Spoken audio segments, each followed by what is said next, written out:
Good morning, students. Welcome to English class. Today we are going to read a poem called Her Head, written by Jean Moore. Jean Moore is an American poet, writer, playwright, and editor. She was born on 6th August 1945 in New York City. She is best known for her narrative poems and her book-length novel Words. Queen of the Mist, which was written in 1999. In 1999, her collection, Looking for the Parrot, won the National Poetry Series Open Competition. This poem, Her Head, is taken from Moore's collection, Looking for the Parrot. This poem is a simple, straightforward series of facts and images which make up a stark, moving scene of courage in the face of hardship. Here, a lone woman carrying a bucket of water on her head in the hot sun over a long distance is defying drought, famine, and cruelty of political system and much else in order to save some of her people from death. Now let us read the poem. Her Head by Jean Moore. Near Ekurhuleni in Natal, South Africa, a woman carries water on her head. After a year of drought, when one child in 3 is at risk of death, she returns from a distant well carrying water on her head. The pumpkins are gone, the tomatoes withered, yet the woman carries water on her head. The cattle kraals are empty, the goats gaunt, no milk now for children, but she is carrying water on her head. The engineers have reversed the river. Those with power can keep their power, but one woman is carrying water on her head. In the homelands where the dusty crowds watch the empty roads for water trucks, one woman trusts herself with treasure and carries water on her head. The sun does not dissuade her, nor the dried earth that blows against her, as she carries the water on her head, in a huge and dirty pail with an idle handle resting on a narrow can. This woman is carrying water on her head. This woman who girds her neck with safety pins, this woman who carries water on her head, trusts her own head to bring to her people what they need now, between life and death. She is carrying them water on her head.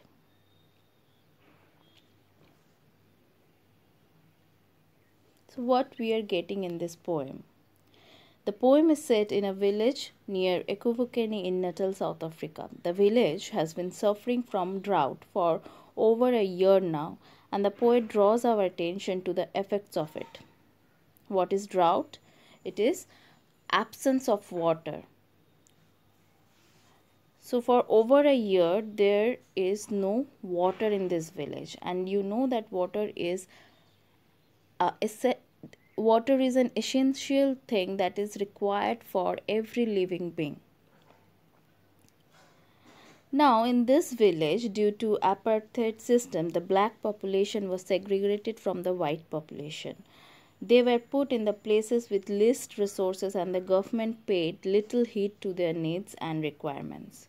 So what happened? These dark skinned people were kept in a place where there were less resources. That means there were less amount of things, those things which were necessary for our existence. They didn't get everything what they should get. As a human being, every person has the right to get the basic necessities of life.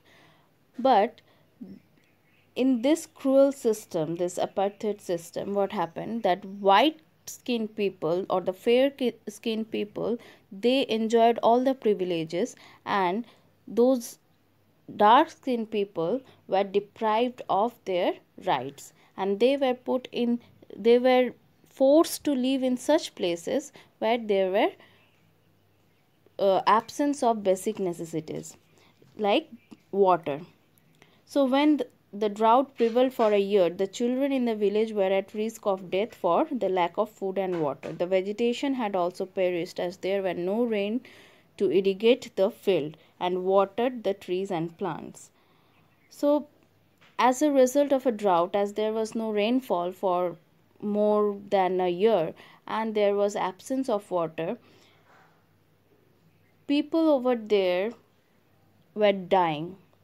Why? Because they didn't get enough food and the most essential thing, water and vegetation. That is, you have read in the poem, these tomatoes withered or pumpkins are gone. What are these? They are vegetation. The crops that used to grow in that land, they are gone now. They have died.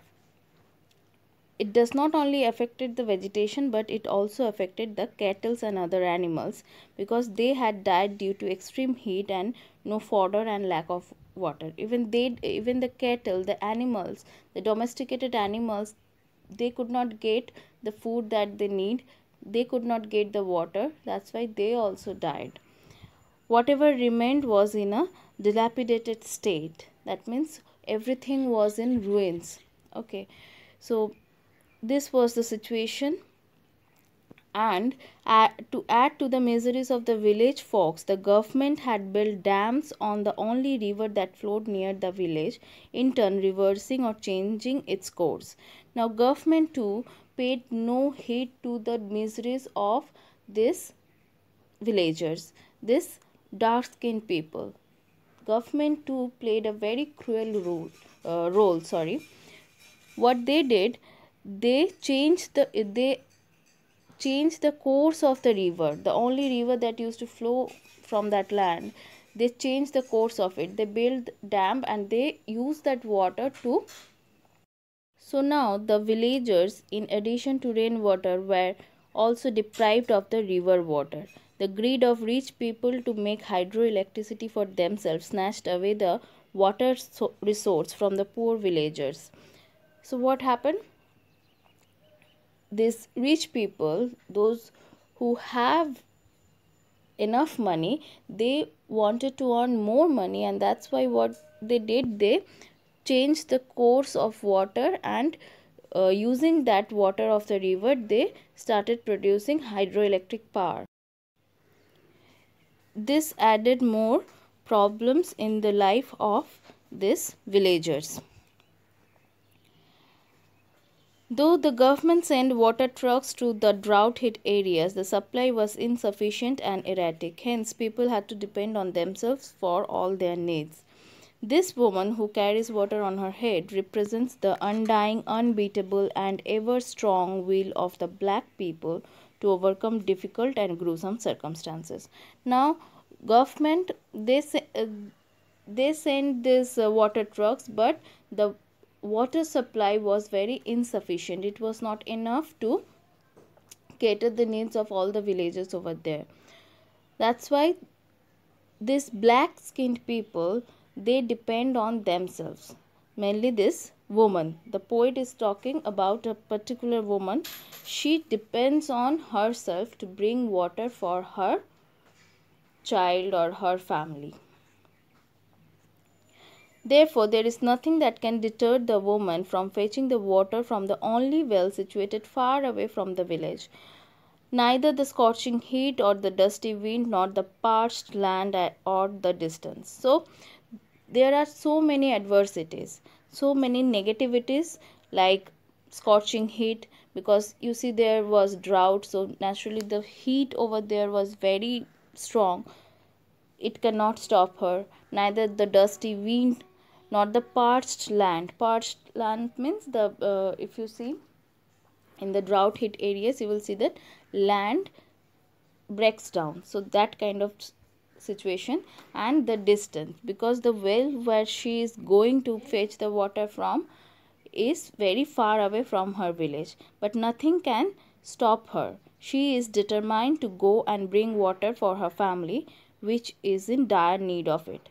They need water now. They cannot depend on or trust the government to send them water. They are battling between life and death. Hence, the woman trusts only herself to bring the treasure, that is, water to them. So, to them, to these people, water is the treasure. Treasure means this valuable gift. So, this woman does not depend on government, does not depend on any other human being, but depend on herself and herself only to bring this water from this distant well. The poem is a salute to the individual willpower of the woman to bring water to her family in such severe and harsh circumstances. So, this was the poem. After reading this poem, write the answers of the questions of understanding the poem and appreciating the poem, and send the completed work by Wednesday, that is 24th June 2020. Thank you.